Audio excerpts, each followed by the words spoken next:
جی out کر دیا اور موت کا فرشتہ اٹھا کے لے گیا تو پھر اللہ کے سامنے کس منہ سے کھڑا ہوگا؟ کئی نمازی آ کر امام صاحب کو کہتے ہیں امام صاحب ذرا نماز کا ٹائم چینج کر لو. جی کیوں؟ 8:30 بجے کی بجائے 8:45 کیوں کر لیں؟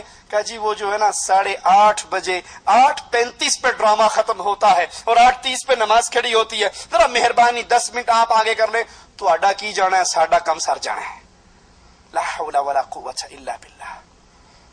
اور امام الانبیاء امام اعظم فرما رہے ہیں جس نے نماز چھوڑی اس نے کھلا کفر کیا.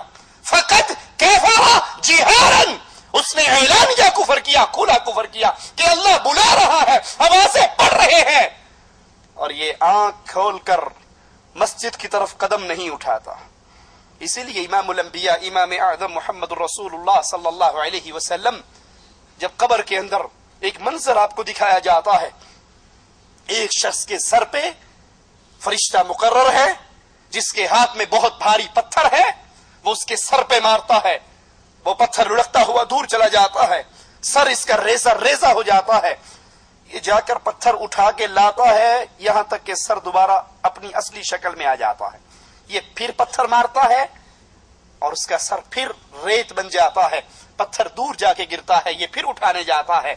جبرائیل کہتا ہے یا رسول اللہ صلی اللہ علیہ وسلم قیامت کے قیام تک اس کے ساتھ یہی ہوتا رہے گا.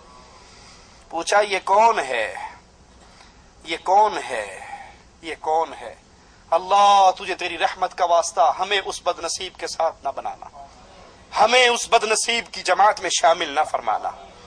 کہا یہ وہ ہے جو فرض نمازوں کے وقت سوئے رہتے تھے. یہ وہ ہے جو فرض نمازوں کے وقت سوئے رہتے تھے. یہ تو سویا رہنا ایک معقول بہانہ ہے، سویا رہنا پھر ایک بہانہ ہے.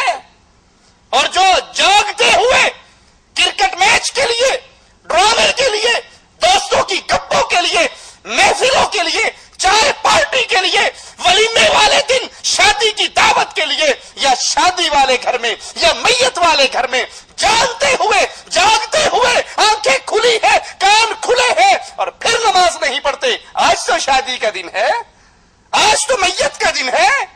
ارے مسلمان کا کوئی دن ایسا نہیں جس دن میں وہ اللہ کے احکامات سے آزاد ہو جائے. امام الانبیاء قائد اعظم محمد الرسول اللہ صلی اللہ علیہ وسلم جنگ کے موقع پر کافروں کے ایسے گھیرے میں آئے کہ نماز پڑھنا ناممکن بن گیا، وقت نکل گیا. جب اس نماز کو پڑھنے کے لیے کھڑے ہوئے، وہ امام الانبیاء، وہ نبی جس نے طائف میں پتھر کھائے تو بددعا نہ دی، اس موقع پہ کہتے ہیں اللہ ان کافروں کے گھروں کو اور قبروں کو آگ سے بھر دے، انہوں نے ہمیں عصر کی نماز نہیں پڑھنے دی. یہ اس کے ساتھ سلوک ہے جو فرض نماز کے وقت سو رہا ہے، جس کی روٹین یہ ہے، جس کی عادت یہ بن چکی ہے. اور جو جاگتے ہوئے نمازوں سے غافل ہو جائے، ابن مسعود رضی اللہ عنہ وارضاہ فرماتے ہیں من ترک الصلاة کفر، جس نے نماز چھوڑی اس نے کفر کیا. جابر بن عبداللہ رضی اللہ عنہ وارضاہ فرماتے ہیں من لم يصلی فهو کافر، جو نماز نہیں پڑھتا وہ کافر ہے. اصحاب رسول علیہ الصلاۃ والسلام، ان کے نزدیک کسی عمل کے ترک کرنے پر کفر کا اجماع نہ ہوا تھا سوائے نماز کے. تمام صحابہ اس بات پر متفق تھے کہ جو نماز کا تارک ہے وہ کافر ہے.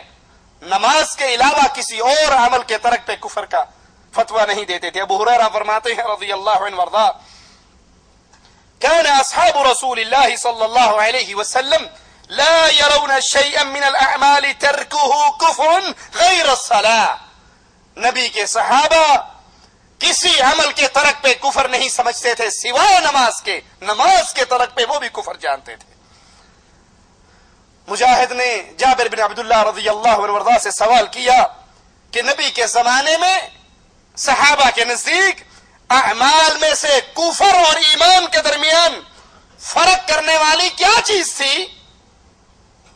وہ کیا چیز تھی جس کو دیکھ کر یہ فرق ہوتا تھا یہ مومن ہے یہ کافر ہے. صحابی رسول جابر بن عبداللہ فرماتے ہیں وہ چیز نماز تھی. ہم نماز کو دیکھ کر فیصلہ کیا کرتے تھے. جو نماز کا تاریخ ہے یاد کر لیجئے وہ بے دین ہے, اس کا دین میں کوئی حصہ نہیں ہے. امام الانبیاء فرماتے ہیں لا دین لمن لا صلاۃ لہ, جس کی نماز نہیں اس کا دین نہیں. یہ رٹا لگانے والوں من قال لا الہ الا اللہ دخل الجنہ, جو کلمہ پڑھے گا جنت میں جائے گا. اگر تمام نصوص کو اکٹھا کیا جائے تو کلمہ زبان سے کہنا کافی نہیں, کلمے کے تقاضے ہیں. اور سب سے پہلا تقاضا یہ ہے کلمہ پڑھنے والا اپنی گردن کو اللہ کے سامنے جھکانے والا تو بنے. آپ نے فرمایا جس کی نماز نہیں اس کا دین نہیں. سیدنا عمر رضی اللہ عنہ وارضاہ فرماتے ہیں کہ ایک شخص اللہ کے رسول صلی اللہ علیہ وسلم کے پاس آیا اور پوچھتا ہے اے اللہ کے نبی, اسلام میں اللہ کے نزدیک سب سے بہترین چیز کیا ہے؟ اسلام میں اللہ کے نزدیک سب سے بہترین چیز. تو آقا علیہ الصلوۃ والسلام نے فرمایا الصلاۃ لوقتها, اسلام میں بہترین عمل وقت پہ نماز پڑھ لینا. یہ عظیم عملوں میں سے بہت عظیم عمل ہے, وقت پر نماز پڑھنا. اور نبی فرماتے ہیں وَمَن تَرَكَ الصَّلَاةَ فَلَا دِينَ لَهُ, اور جو نماز کو ترک کر دیتا ہے اس کا کوئی دین نہیں. ابو درداء رضی اللہ عنہ وارضاہ فرماتے ہیں لا ایمان لمن لا صلاة له, یہاں دین کا انکار ہوا تھا کہ اس کا دین نہیں.